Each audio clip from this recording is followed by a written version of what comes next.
Bismillahirrahmanirrahim.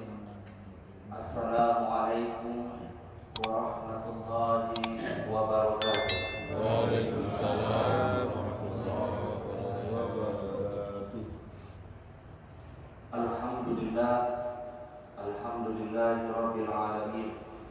Wassalatu wassalamu ala asrafil anbiya'i wal mursalin wa ala alihi wa ashabihi ajma'in. Asyhadu an la ilaha illallah wahdahu la syarika lah wa asyhadu anna Muhammadan abduhu wa rasuluh la nabiyya ba'da amma ba'du. Qala ta'ala fil Qur'anil Karim, a'udzu billahi minasy syaithanir rajim. Bismillahirrahmanirrahim. Wal 'ashr innal insana lafi khusr illa alladziina aamanu wa 'amilus shalihati wa tawassaw bil haqqi wa tawassaw bis sabr. Demi masa, kata Allah Subhanahu wa taala, sesungguhnya manusia itu berada dalam kerugian kecuali orang-orang yang melakukan amalan saleh dan saling menasihati dalam hal kebaikan. Sadaqallahul azim. Maha benar Allah dengan segala firman. Pertama-tama yang saya hormati orang tua saya, para ustadz, alim ulama, pemuka masyarakat, bapak-bapak, ibu-ibu, kaum muslimin wa muslimat rahimakumullah. Alhamdulillah, pada subuh yang dirahmati oleh Allah ini, kita masih bisa meluangkan waktu kita di majelis ilmu ini, yang insyaallah yang kita lakukan hari ini dijadikan sebagai tabungan pahala bagi kita semua dan nanti akan dikembalikan kepada kita sebagai jalan menuju akhirat Allah. Amin. Amin ya rabbal alamin.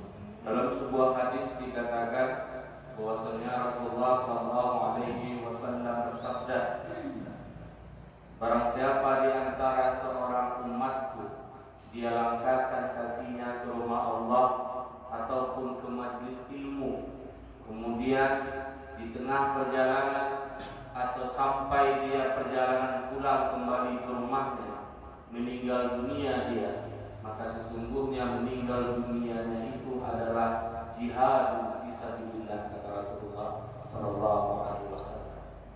Nah, atas dasar ini pula lah salah satu dalil kenapa orang menuntut ilmu itu ataupun memberikan ilmu itu berhak diberikan zakat. Dikatakan salah satu dari asnaf yang 8 yang disebutkan dalam surat Al-Taubah itu yaitu fi sabilillah.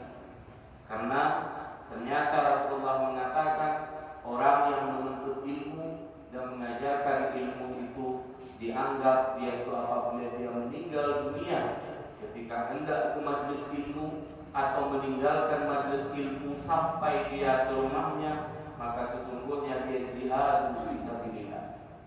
Bapak-bapak, ibu-ibu, kaum muslimin wa muslimat rahimakumullah.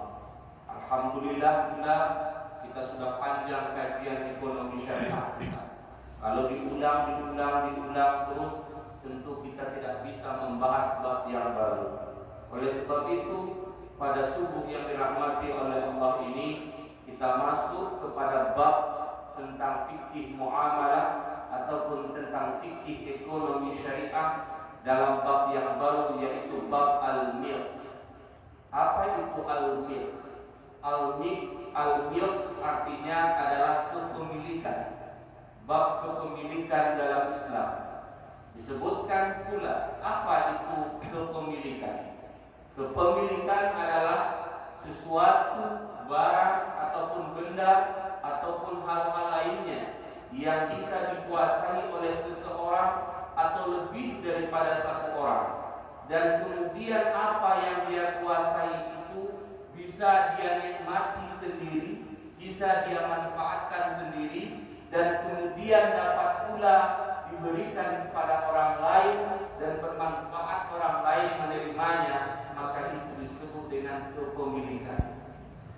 Dalam Islam, kepemilikan itu sebab-sebab sebuah harta bisa berpindah dari seseorang kepada orang lain, atau sebuah harta atau benda yang sesuatu dimiliki oleh seseorang, maka dia boleh berpindah kepada orang lain, boleh orang lain memanfaatkannya, dan itu dibenarkan oleh syarak. Ada beberapa sebabnya.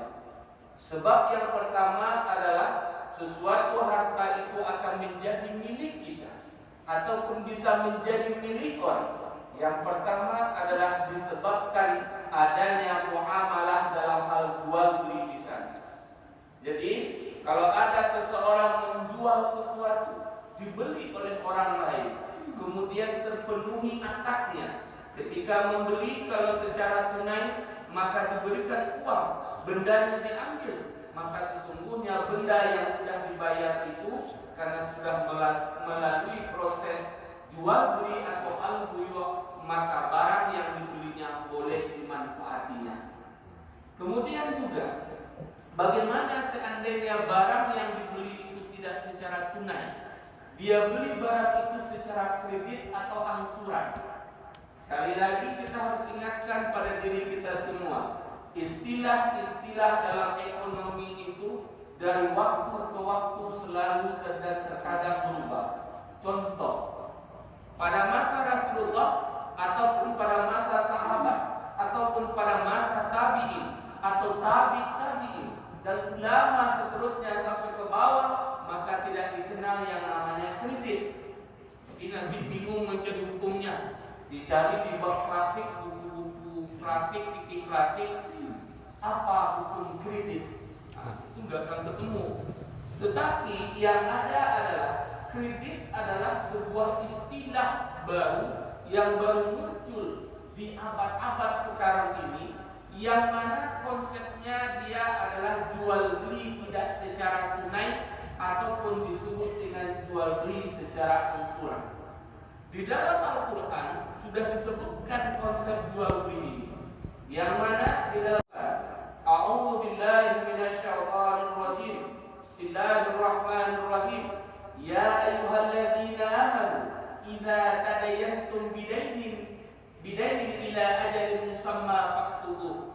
Hai orang-orang yang beriman, apabila engkau melakukan sebuah muamalah tidak secara tunai, maka catat. Nah, Allah sudah sebutkan ada muamalah yang dilakukan tidak secara tunai. Apa itu tunai? Kalau dalam jual beli ada barang, ada uang, itu tunai. Tetapi kalau tidak, barang ada, uang tidak ada, dibeli dia juga akadnya jual beli, tetapi dicicil pembayarannya, maka itu disebut dengan jual beli atau muamalah tidak secara tunai. Nah, kita kembali kepada pokok pembahasan kita. Salah satu yang pertama penyebab sebuah barang itu bisa berpindah dari seseorang kepada orang lain dan orang lain bisa menikmatinya adalah dikarenakan adanya jual beli di sana. Atau secara umum karena ada faktor muamalah. Muamalah yang mana? Muamalah yang tidak bertentangan dengan syariat Islam, sebagaimana yang sudah kita bahas pada bab-bab sebelumnya. Yang mana yang tidak boleh ditentang dan dilanggar?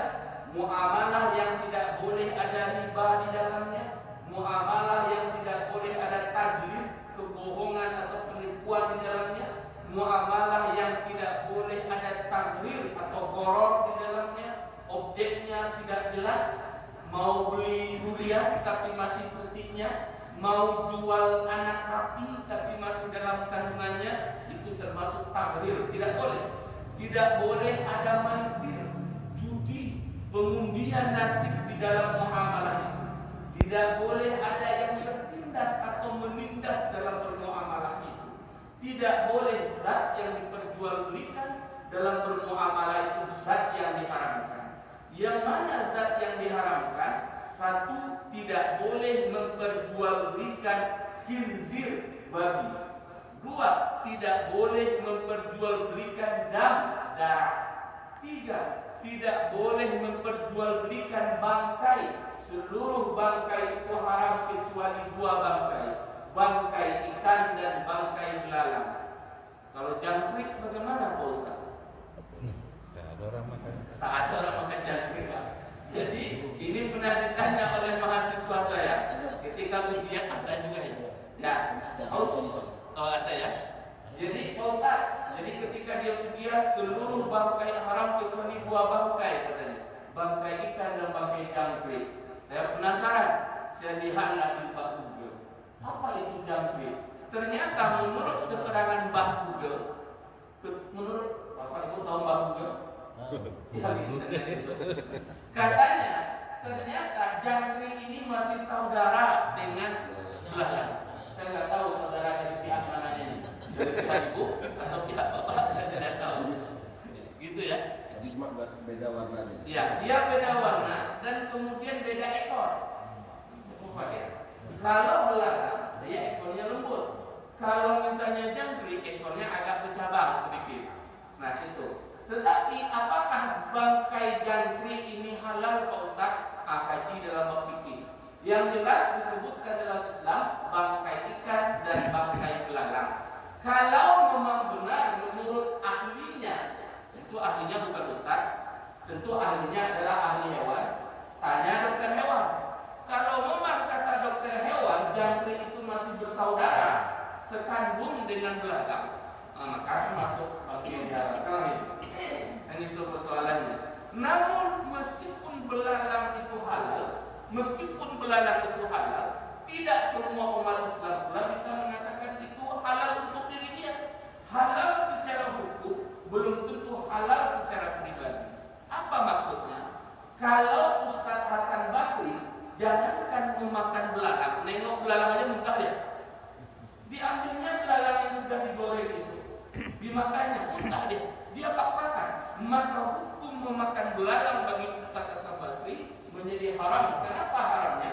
Karena bisa jadi bagi Ustadz Hasan Basri memakan belalang itu jijik, berarti penyebab dia haram adalah karena jijik. Itu dalam kajian fikihnya.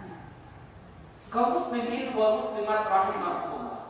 Khinzir, babi, dam, darah, bangkai kecuali bangkai ikan dan bangkai belalang, kemudian khamru, miras atau sesuatu dan sejenisnya yang memabukkan. Yang mana keempat ini jangankan mengkonsumsinya, memuamalahkannya saja tidak boleh.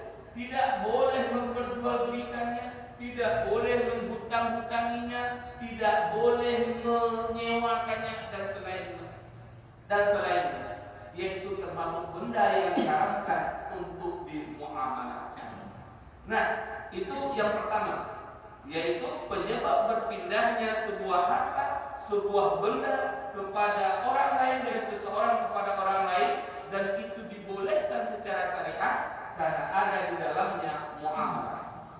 Yang kedua, penyebab sebuah benda atau harta itu boleh berpindah dari seseorang kepada orang lain dikarenakan ada unsur atau penyebabnya, dikarenakan faktor hibah. Apa itu hibah? Kita hanya tahu hibah, tapi di Indonesia dibagi lagi. Ada hibah cuma-cuma, ada hibah total. Nah, kalau hibah totalnya Pak dia kasih nggak balik-balik lagi. Kalau hibah cuma-cuma ini bagaimana? Hibah dengan suku bunga rendah, kata. Tidak, hibah dengan utang namanya. Jadi harus bisa dibedakan hibah. Saya menghibahkan, contohnya Ustaz, saya menghibahkan handphone saya ke Ustaz Hasan Basri. Ya udah, serahkan aja, berarti nggak dibalik-balikin lagi. Kalau bahasa kitanya memberikan atau ngasih itu hibah. Tak berharap kembali. Tetapi kalau ada juga hibah cuma-cuma, macam mana pula hibah cuma-cuma itu proses ini dipraktekkan ini di negara kita ini. Apa itu hibah cuma-cuma? Hibah dengan suku bunga rendah. Ustaz Hasan Basri, saya hutangkan ini, ambillah, saya serahkan, saya hibahkan handphone saya ini, tapi saya beli dulu kan ini 5 juta. Saya hibahkan Ustaz Hasan Basri, tapi cicil aja lah sampai nanti sekitar 2 juta. Itu kan hibah. Itu namanya hutang. Apa itu hutang? Dain. Apa itu itu hutang atau dain, sesuatu yang diserahkan kepada orang lain, boleh orang lain memanfaatkannya, tapi tidak menjadi milik orang lain sampai dia membayar lunas sesuatu yang diakadkan. Itu disebut dengan hibah, cuma atau disebut dengan hutang. Tapi kalau hibah tidak, kasih ya kasih, jangan minta lagi, itu hibah. Kenapa? Karena hibah itu asal katanya adalah habba yuhibbu. Apa itu? Sayang, menyayangi, mencintai. Kenapa saya berikan handphone saya ke Ustaz Hasan Basri? Kenapa saya hibahkan? Karena saya sayang ke Ustaz Hasan Basri. Kenapa saya sayang? Kasihan. Giliran dia ceramah di telepon apa? Sering orang masjid komplain. Kenapa? Ustaz Hasan Basri tak pernah datang ke masjid kalau ceramah. Itu jadwalnya. Rupanya apa? Dihubungi, gak angkat-angkat. Kenapa? Rupanya handphonenya rusak. Tak ada uang yang baru. Nah, karena saya kasihan, sayang ke Ustaz Hasan Basri, tapi yang perlu Ustaz ada Ustaz.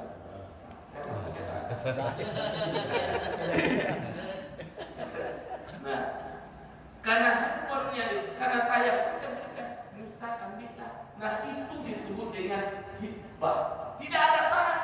Ada pula besar hibah dengan suku bunga, cuma kayak hibah, hutang.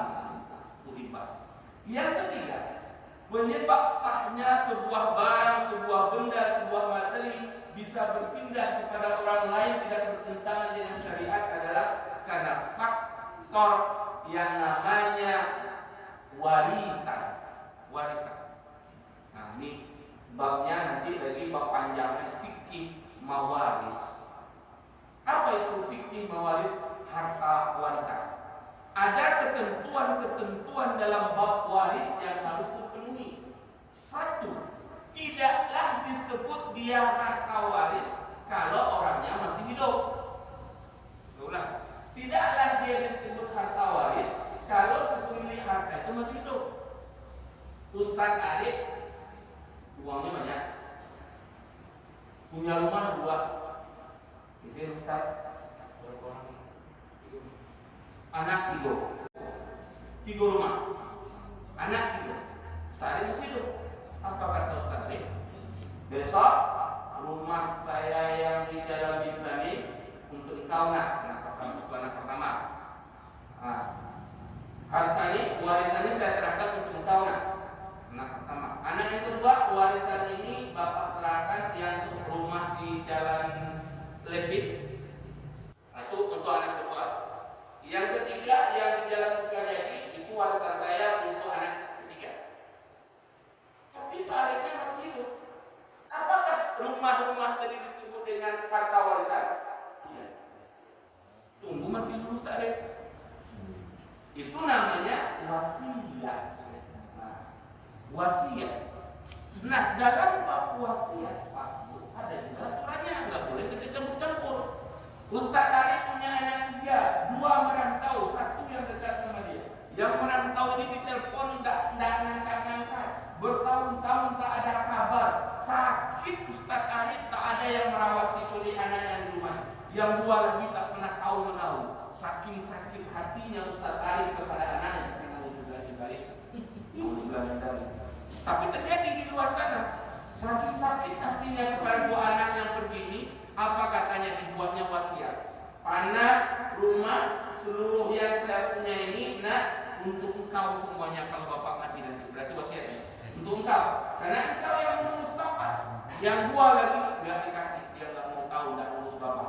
Nah, bagaimana? Apakah itu bisa dikuasai seluruh harta wasiat itu oleh anak yang merawat? Tidak. Ada aturannya? Ya, ada haknya. Dia hanya bisa mengambil hak dari wasiat. Dari wasiat itu hanya 1/3 saja. Jadi kalau Ustaz Arif meninggalkan uang 1 M, berarti haknya meskipun dia bilang 1 M ini besok kalau bapak meninggal untuk semua, nggak bisa. Berarti dia hanya bisa mengambil 250 juta lagi. Nah, 2/3-nya lagi itu tetap menjadi hak waris. Siapa kapan hak waris itu hilang? 1, apabila terjadi pembunuhan oleh calon ahli waris kepada si pemilik harta. Misalnya seorang anak dibunuhnya bapaknya, maka gugur hak waris untuk dia. Tuh. 2. Apabila berpindah agama salah satu daripada pihak ini. Misal, bapaknya punya harta, kemudian anaknya ini sebab bapaknya masih sakit-sakitan pindah agama ke luar Islam, maka ketika bapaknya meninggal dunia, dia tidak berhak menerima harta warisan secara Islam. Kenapa? Karena faktor agama. Beda agama, nggak boleh. Tapi bagaimana situasinya Pak Ustaz? Anaknya pindah agama ketika bapaknya meninggal dunia. Jadi sampai bapaknya ini sakratul maut, dia masih Islam. Sampai bapaknya ini dikuburkan, dia masih Islam. Tapi setelah itu dia pindah agama, tidak Islam lagi misalnya. Nah, bagaimana, apakah dia masih bisa mendapatkan warisan tadi? Masih. Karena ketika yang meninggal dunia ini, yang punya harta yang meninggal dunia, dia masih hidup dalam keadaan Islam. Namun kalau saat sakaratul maut masih hidup, masih benar, sakaratul maut itu kan orang masih nafas ya.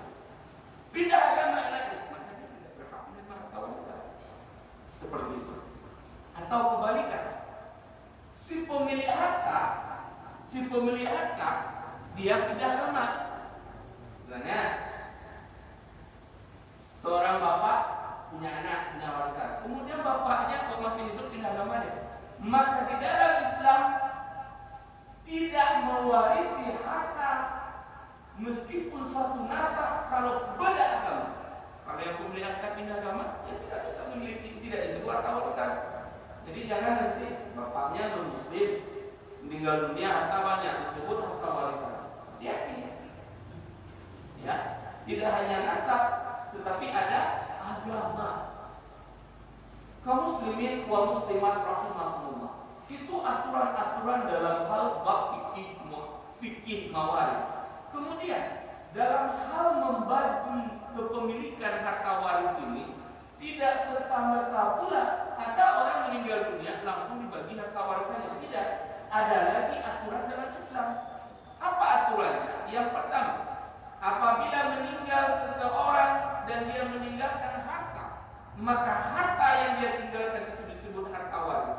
Maka harta waris ini tidak boleh dibagi dulu, kecuali satu, tunaikan fardu kifayahnya. Apa itu fardu kifayah? Seluruh biaya penyelenggaraan jenazahnya itu bisa diambil dari harta tadi. Oh, bagaimana misalnya gini Pak Ustaz? Kami sudah punya persatuan. Jadi dalam persatuan kami, siapapun yang meninggal, pokoknya semua sudah dilengkapi. Kain kafannya sudah ada, kuburannya ada disiapkan semuanya. Pokoknya semua biaya yang ahli waris almarhum tidak diberatkan lagi. Apakah itu boleh Pak Ustaz? Boleh. Boleh. Berarti gugur satu. Tidaklah harta itu dikeluarkan untuk penyelenggaraan jenazahnya. 2. Sebelum harta itu dibagi, harus dibayarkan ke hutang piutangnya. Tidak boleh dibagi dulu, tanya hutang-hutangnya. Kenapa? Di bab sebelumnya kita juga sudah bahas, tidak henti-henti azab di dalam kubur bagi orang yang mati membawa hutang. Sampai-sampai Rasulullah dalam sebuah riwayatnya, kita ulang riwayat lagi. Ada seorang sahabat meninggal dunia dalam keadaan jihad fisabilillah, meninggal dunia di peperangan. Padahal sudah disebut dalilnya ada. Seluruh dosa orang yang meninggal dalam pertempuran jihad fisabilillah akan diampuni oleh Allah kecuali satu dosa, yaitu dosa hutang. Nah, ketika mayat ini dibopong ke hadapan Rasulullah, dibawa ke hadapan Rasulullah, sahabat meminta Rasulullah agar mau menjadi imam untuk sholat jenazah si fulan ini. Tapi Rasulullah tidaklah Rasulullah tanyakan, sholatkah dia sewaktu hidup? Yang kedua, apakah sebulan dia ada hutang-hutang? Waktu itu sahabat yang ditanya mengatakan untuk pertanyaan sholatkah sebulan ini waktu hidup, semua mengatakan sholatnya Rasulullah, kami saksinya, dia orang baik. Itulah berbahasa sekarang. Untuk yang kedua, apakah si fulan ini sewaktu hidup ada meninggalkan hutang piutang? Tak ada satupun sahabat yang menjawab. Kemudian karena tidak dapat jawabannya itu, Rasulullah tak langsung sholatkan. Disuruhlah sahabat ini pergi ke tempat dia tinggal sewaktu hidup. Tanya kepada tetangga-tetangganya. Ditanya, ternyata ketika kembali ada satu sahabat yang pergi menanya itu menjawab, ya Rasulullah, ada sebulan ini waktu hidupnya pernah berhutang tapi tak banyak, sedikit. Apa kata Rasulullah lagi? Siapa di antara kalian yang mau membayarkan hutang sebulan ini? Ada satu sahabat waktu itu mengatakan, ya Rasulullah, saya yang menanggung untuk membayar hutang sebulan ini. Setelah itu barulah Rasulullah mensolatkan menjadi imam untuk sholat jenazah sahabat yang meninggal dunia jihad fisabilillah ini. Tetapi tidak habis sampai di situ, Pak. Keesokan harinya Rasulullah tanya lagi. Apa kata Rasulullah? Apakah hutang sebulan yang dikubur kemarin sudah dibayar? Ditanya lagi, Pak. Apa kata sahabat? Ya Rasulullah, kuburannya kan cuma beliau kan baru semalam dikubur. Artinya dan juga sudah ada orang yang mau menanggung hutang itu. Ada kok orangnya? Rasulullah tak jawab, tak komen ini perkataan sahabat ini. Rasulullah ulang pertanyaannya. Apakah hutang sebulan yang dikubur kemarin sudah jadi dibayar? Baru datanglah sahabat yang kemarinnya itu mengatakan dia bayar. Sudah ya Rasulullah, sudah saya bayar. Apa kata Rasulullah? Alhamdulillah, sejak hutang itu dibayarkan maka dinginlah kulit si mayat itu. Apa mafhum mukhalafatnya? Dingin kulit si mayat itu. Ketika hutang itu tidak dilunasi, maka akan selalu dibakar di api. Hutang itu sudah dibayar, kata Rasulullah, dingin kulit si bulan ini. Ini makanya jangan mati membawa hutang, itu yang sudah kita bahas. Nah, kita kembali kepada harta warisan. Tunaikan yang keduanya, tunaikan hutang-hutang. Jangan berbuat dulu. Yang ketiga, setelah hutang-hutang yang ditunaikan, maka tanya ada nggak si almarhum atau almarhumah ini sewaktu hidup berwasiat?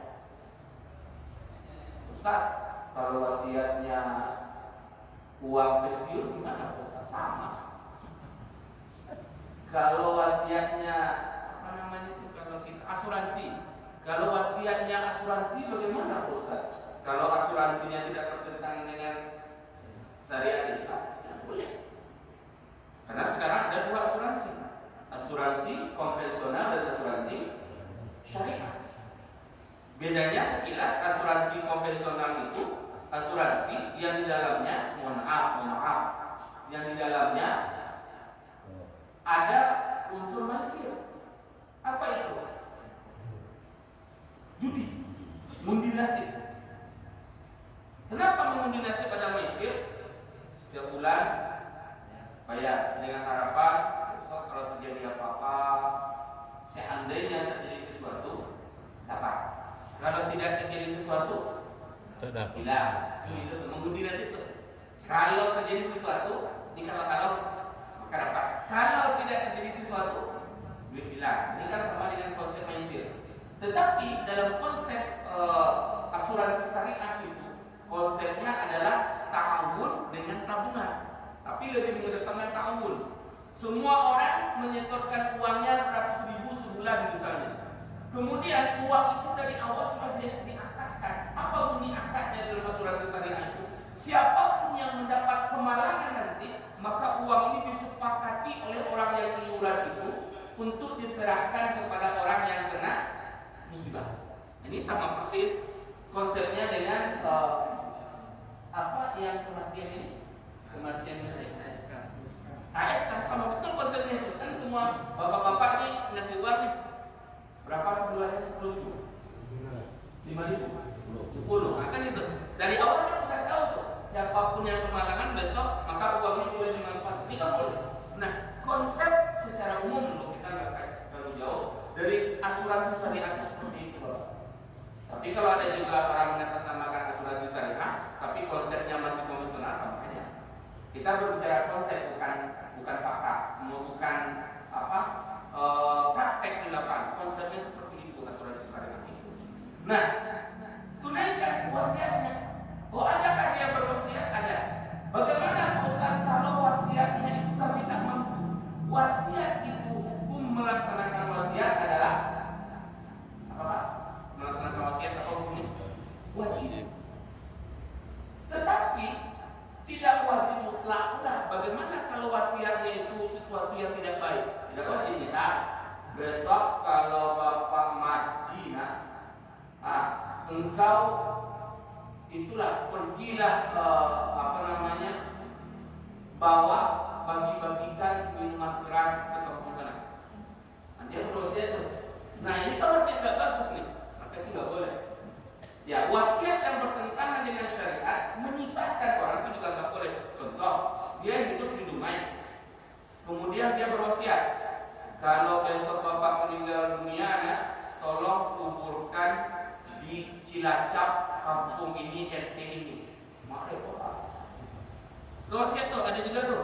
Saya kalau Pak Ustaz, orang tua saya pernah wasiat Ustaz kalau dia meninggal dia ingin dikuburkan di samping ibunya. Ibunya di mana Pak? Di Papua ada. Itu wasiat tuh. Nah wasiat seperti ini boleh tidak dilaksanakan. Wasiat yang wajib dilaksanakan itu adalah wasiat yang tidak bertentangan dengan syariat dan tidak menyusahkan orang hidup, memberatkan. Jadi nggak usahlah kita soal kuburan itu, nggak usah khawatir, nggak usah takut, nggak usah wasiatkan di mana dikubur. Kenapa? Mati kita ada juga orang berbagai keyakinan. Nggak pernah takut, kan banyak juga masyarakat takut. Saya besok kalau mati kuburan saya di mana ya? Pak orang bilang mati dengan jalan kuburan orang Pak.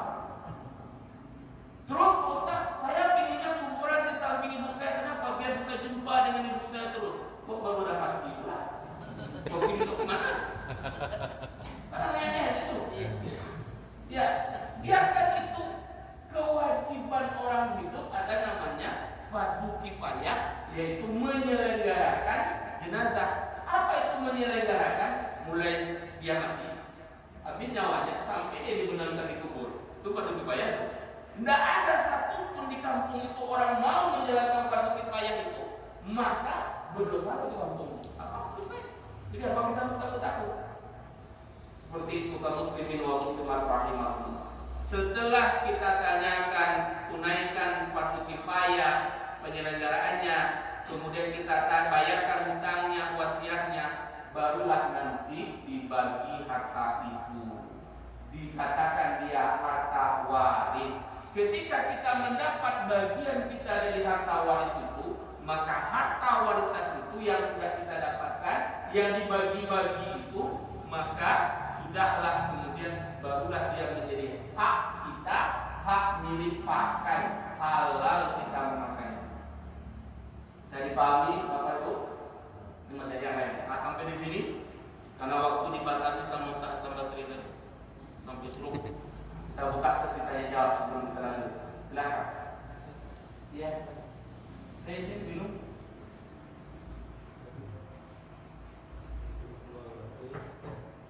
Salam. Jadi ada pertanyaan kalau memang itu dirantau, itu kan kalau di kampung istilahnya kan kemudian di rantau profesi orang tuanya itu seorang guru, artinya dia di rantau. Itu harta warisannya itu apakah diberikan kepada anak perempuan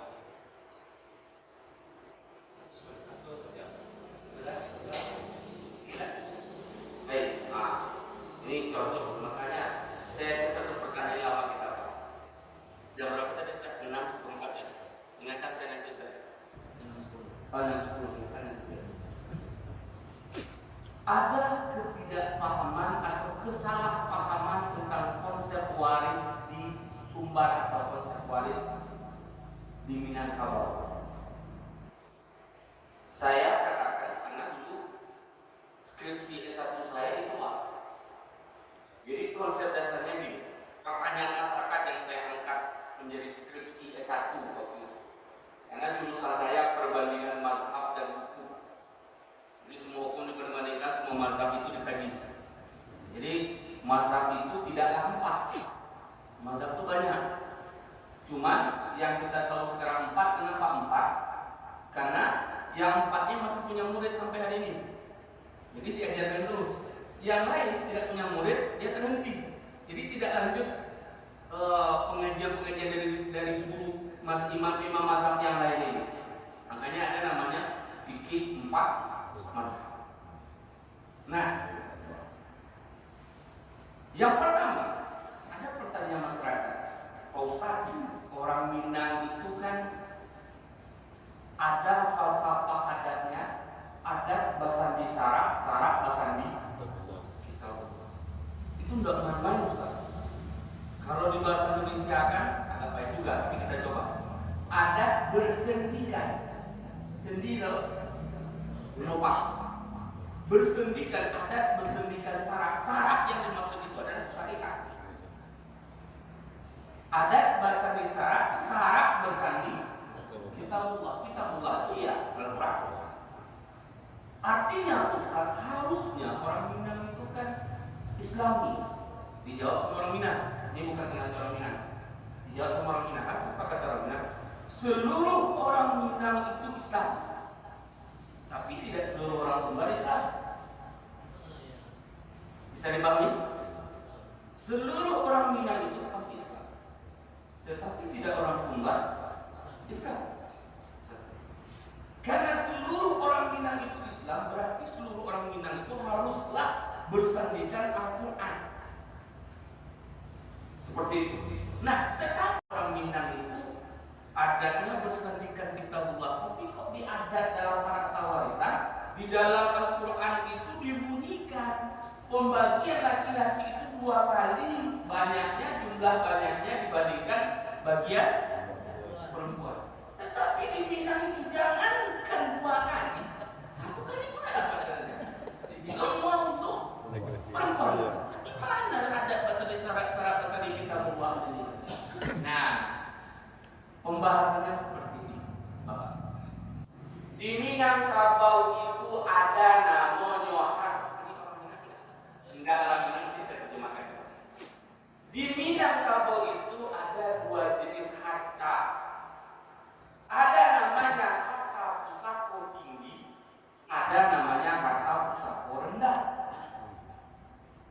Harta pusako tinggi, ya, harta yang dia itu tidak ada punya surat dan itu hanya dari turun-temurun. Kalau di Melayu namanya ulai. Di Melayu ini. Jadi kalau orang nggak bisa sentuh, legal nggak bisa sentuh. Jadi harta adat. Jadi harta pusako tinggi ini harta yang dicari surat menyuratnya nggak akan ketemu. Dia berusaha dari dia diserahkan dari turun-temurun. Itu tanah. Kenapa dia dikatakan harta pusako tinggi? Karena dijual pun nggak bisa. Bagaimana menjualnya nggak ada suratnya? Kalau dia akan buat surat, apa yang muncul? Nah, kecuali dia kasih uang, tapi kalau mau tidak akan keluar suratnya. Harta pusako tinggi ini adalah harta yang dari dulu dibuat aturannya. Apa aturannya? Harta ini dipakai, hak milik pakainya jatuh kepada pihak perempuan. Kenapa? Karena sejak zaman dulunya orang Minang itu yang perempuan ini memang syariat. Dalam syariat Islam bagaimana? Bagaimana meninggikan, menghargai perempuan. Derajat perempuan itu diangkat. Di Minangkabau itu dipegang. Namanya Bundokan 2. Artinya perempuan ini jangan susah-susah kerja. Yang kerja itu laki-laki. Makanya mohon maaf Bapak, bagi orang Minang laki-laki itu kalau pemalas ganti Sarawak sama orang itu sama orang itu. Kalau malah lagi gantilah kalau Sarawak sama rokok. Artinya begitu perempuan yang boleh tidak bekerja itu tidak ada hak dan kewajiban bagi perempuan untuk bekerja. Dalam Islam itu juga seperti itu. Bahkan dalam Islam itu mengatur kalau ini mohon maaf itu ya, ibu kalau kerja gaji ibu itu milik ibu, nggak ada milik suami ibu. Kalau kerja ya, kenapa? Ya katanya harta gonogini itu adalah harta yang didapat suami dan semasa perkawinan itu harta gonogini. Tapi kalau harta yang ibu kerja sudah ibu. Tapi kalau ibu sayang sama suami, gaji ibu kasihkan, boleh, nggak ada masalah. Itu hak ibu. Karena perempuan itu tidak bekerja. Nah di Minang itu, nah dikarenakan perempuan itu dihargai, khawatir yang laki-laki ini merantau dulu. Kenapa dia merantau? Karena diyakini dia bisa mencari nafkah, bisa membiayai hidupnya, dan nanti kalau beristri pun bisa membiayai istrinya, bisa membiayai anaknya. Tapi perempuan, bagaimana kalau dia ditalak oleh suaminya? Siapa yang mengurusnya? Sehingga harta pusaka tinggi ini, semuanya ini tidaklah boleh dijual, itu pula. Tapi hak milik dipakai terus. Kalau ada rumah rusak, diperbaiki, dipakai terus. Jangan dijual, lindungi itu. Bahkan ada saking toleransinya yang pulang kampung sekali-kali agar ada tempat jangan nginap di hotel, aku atau orang, atau di rumah. Nginap tersebut. Jadi kayu belindak pun orang Minang ini tidak tahu. Kalau pulang ke kampungnya nginap di hotel, jadi cemooh kan? Jadi cemooh, nggak buat sana aja. Nah itu, nggak mungkin pula kita masuk ke rumah hasil pencarian saudara kita di kampung yang namanya Badung Sana ini baku endoknya 3 hari ya. Tapi kalau itu rumah kita mau 10 hari, mau sebulan, mau kita masak sendiri, mau tuntang-tuntang bunyi kuali di dapur itu tidak ada masalah. Nah ini harta pusaka tinggi, jadi hak milik pakai. Namun dalam hal harta pusaka rendah, apa itu harta yang didapat oleh seorang ketika dia menikah dengan istrinya, ya harta yang hasil usaha dia, maka itu boleh dibagi, diserahkan kepada seluruh orang Minang. Gimana cara baginya? Mau secara hukum Islam boleh, mau secara hukum perdata boleh, mau secara hukum adat silakan. Tetapi di sanalah fungsinya agama. Yang paham agama, ilmu fikih, ilmu mawaris, yang paham, maka biasanya orang Minang itu akan membagi secara syariat, bagian laki-laki 2 kali bagi perempuan. Nah, oleh sebab itu kesimpulannya tidak ada yang bertentang dari adat beserta syarat-syarat pasal kita ubah itu. Kenapa? Karena tetap pembagiannya itu bisa. Jadi namun karena pemahaman kita yang mungkin tidak mendalam terhadap adat yang satu ini, kita mengatakan ahli waris di Minangkabau itu jatuh kepada padusi gitu ya. Samuk kayak gini Pak. Kalau bapak ke Jawa, orang mana? Orang Padang. Oh, yang laki-lakinya dibeli itu ya. Kenapa? Jadi yang tahu orang Padang itu laki-lakinya dibeli. Apa kata orang Padang? Enggak, apa kata orang Padang? Nah, ada kampung kami beli-beli loh. Itu orang Padangan tuh dia. Enggak tahu orang Padangan itu di Jawa itu. Orang Padangan itu. Enggak, apa itu Padangan? Menjelaskan panjang penelitian bagi orang di kepulauan Jawa sana bisa saja. Orang Minang, sekali bapak ibu ngomong orang Minang yang terbayang, oh yang laki-lakinya itu dibeli ya mas ya. Kenapa image-nya itu berbicara Minang laki-laki dibeli sama, berbicara warisan itu untuk perempuan semua. Dia tidak tahu bedanya harta pusaka tinggi, harta pusaka rendah, seperti itu bapak. Ya, boleh nggak harta pusaka tinggi dibagi bagi-bagikan secara syariat? Nah coba aja. Tapi yang banyak muncul adalah mudaratnya. Dalam Islam lebih mengutamakan kemaslahatan. Coba membagi harta pusaka tinggi itu akan banyak masalah. Masalah surat, orang kemudian nanti bingung, yang membelinya pun dianggap secara aturan negara tidak legal, tidak sah. Kemudian yang ini pembagiannya bagaimana, tumpang tindih semuanya. Ini bahkan ada yang bunuh-bunuhan nanti. Nah ini kan mudaratnya lebih besar. Maka kedepankan maslahatnya. Apa maslahatnya untuk harta di Minangkabau, harta Pusat tinggi? Demi kemaslahatan biar aja, kan tidak mengganggu, tidak ada yang dirugikan. Bukan dia mencari kok dari turun temurun kok gitu. Nah harta sapo rendah karena dia mencari, bagilah. Paham fikih bagi secara Islam. Seperti itu Bapak. Masih ada bisa satu pertanyaan. Ada yang mau bertanya? Silakan Bapak. Terima kasih Pak Ustaz. Assalamualaikum warahmatullahi wabarakatuh. Waalaikumsalam. Mohon izin orang tua saya semuanya. Di sini mau saya sampaikan Pak Ustaz mengenai jual beli di samping yang diharapkan khinzir, dam, saya berbicara dam mengenai darah, jual beli darah. Sama seperti kita tahu, mungkin salah satu keluarga si Fulan si A ada dirawat di salah satu rumah sakit. Di rumah ini setelah hasil pemeriksaan dokter, anjuran memerlukan kantong darah. Jika kantong darah diperlukan, yang si keluarga si Fulan ini sudah berusaha mencari ke teman-teman, keluarga-keluarga atau yang lainnya. Cuma mungkin ketemu 2 kantong, yang sisanya 2 kantong lagi tidak diketemukan.